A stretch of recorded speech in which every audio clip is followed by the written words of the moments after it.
Good morning, this is Steve Chapman for Electronic World Publishing. We're here at Aprex 2015 in the Convention Center at San Diego. Again, it's a busy show. Seems to be a bit of enthusiasm around. I'm joined by Robert Boguski from Datest in an industry after my own heart, which is the test sector. Robert, welcome. Thank you. Thanks for coming along. I appreciate it. Thank you for having us. What's going on in your industry? Miniaturization and reduction of accessible test points. These are the challenges we face on a daily basis.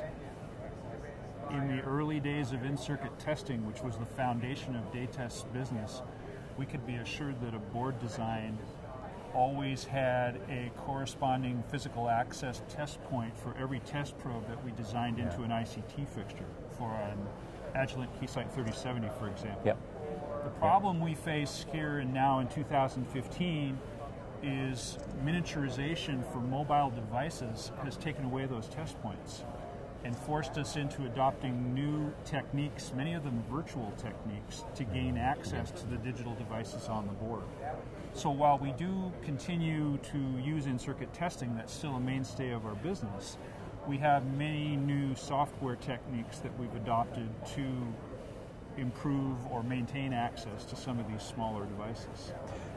When I was back in the day for early generation in-circuit tests, which really was the 1980s, it does go back that far, I saw the migration from in-circuit test into having to use sort of like kind of functional test technology or bits of techniques. Yes, you could gain access to part of the assembly, but then you had to come up with some cunning test, I suppose, infrastructure or systems to do the bits that you couldn't access. Presumably that's just accelerated then. It has accelerated, magnified, many orders of magnitude greater than it was when you were in the business in the 80s.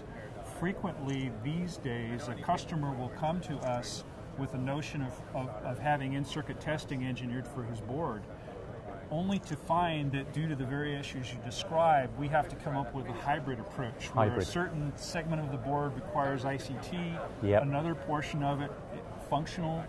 We even have certain situations where we have to apply X-ray technology or flying probe technology, or perhaps all of the above, in order to gain thorough coverage of the board. We have many what we would call hybrid or combination engagements where we have to use several different test platforms to attack the problem. It's a very common occurrence nowadays. Yeah, I guess that's the way that the sub-assemblies are heading anyway, isn't it? They're going to test themselves out of existence if you're not careful. I mean, talking about the test philosophy, your business is about not only providing the test fixture type infrastructure, but also some kind of analysis. So there's a process control objective within your day-to-day activities. That's correct. Datest can provide engineering services on the front end of a project as well as on the back end of a project. On the front end, we can design whatever test configurations are appropriate for that particular board at that particular level of production, whether it's NPI, first prototype run, alpha build, beta build, all the way through to production. On the back end, we have a sizable and thriving failure analysis business where customers, primarily process and test engineers, will bring us failed units or failing units with process anomalies and ask us to help them analyze the defects, or in many cases identify the root cause of the defect. They know, for example, this device is failing on this particular board. They've troubleshot it to that level, but they can't put their finger on the root cause. The age-old problem, I put my finger on this FPGA, I power up the board, it works. When I relieve it with pressure, it fails. Well, why?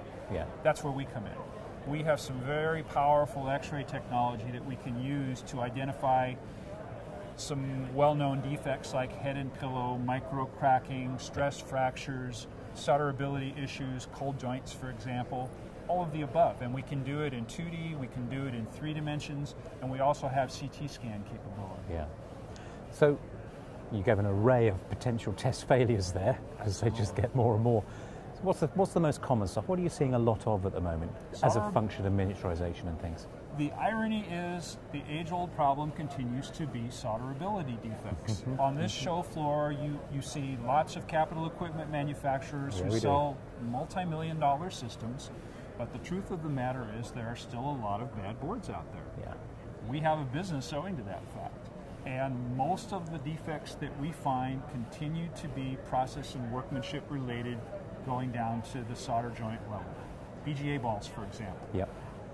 So RoHS, non-RoHS discrepancies, process problems where the wrong profile was dialed in for a batch of boards, or a new device comes in where there are certain mechanical or even chemical constraints that prevent it from carefully or properly or completely soldering, and you'll get a certain number of balls that won't take or will only partially take, and we get brought in to analyze the problem. And you've got a bunch of resources to do that. Sounds almost like laboratory level stuff, really. Yes. So it's meticulous. Might even say forensic is my guess for some of the stuff that you guys are doing. Forensic is a good way to describe it. The customer knows he has a problem when he comes to see us.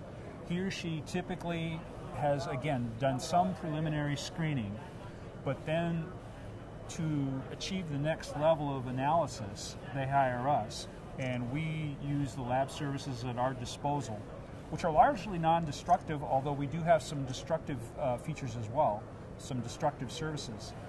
This is a new service for us this year, to help them get to the end and figure out what's going on. Usually they come through our door with a very worried look because they have that problem. They leave us, they go through our door out with a very relieved look. Perhaps they know they have a problem still, but we've given it some definition, we've given them some clarity, and they usually have a direction by the time they leave us. They know what to do. A bit like an expert witness then. Yes. To extend the forensic metaphor. Very much expert witness, that's really good. How long have you guys been in business doing this? 31 years. We started in 1984 in the in-circuit testing business, providing fixtures and programs for Genrad and Zentel test platforms. Zentel, yes. We added Teradyne over the years, and we added what was Hewlett-Packard, then Agilent, now 3060s, yeah. We do 3070 programming on a regular basis. That's a large portion of our business. And outside of the forensic element and the analysis and the lab work, because you are also providing fixture type access resources at a production level too. Absolutely.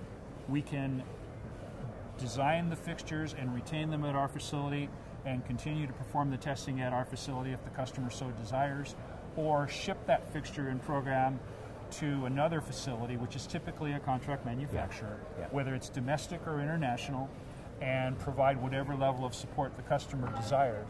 Usually they'd like one of our test engineers to come on site to do the preliminary installation and training of their personnel. And once that's done, we back away, our task is done, and if and only if they need additional support somewhere down the line, perhaps implementing a change or an ECO, do we get involved again with that particular board. Yeah, that's great. Yeah, I know it's a valuable service because I remember it well, being in that industry myself, so I'm delighted to meet you. Thank you for coming along. I wish you every success at the show, and I will make a point of coming along and having a look. But Robert, great to meet you. Thank you very much. Thank you very much indeed. Thank you. Thanks for having me. Cheers.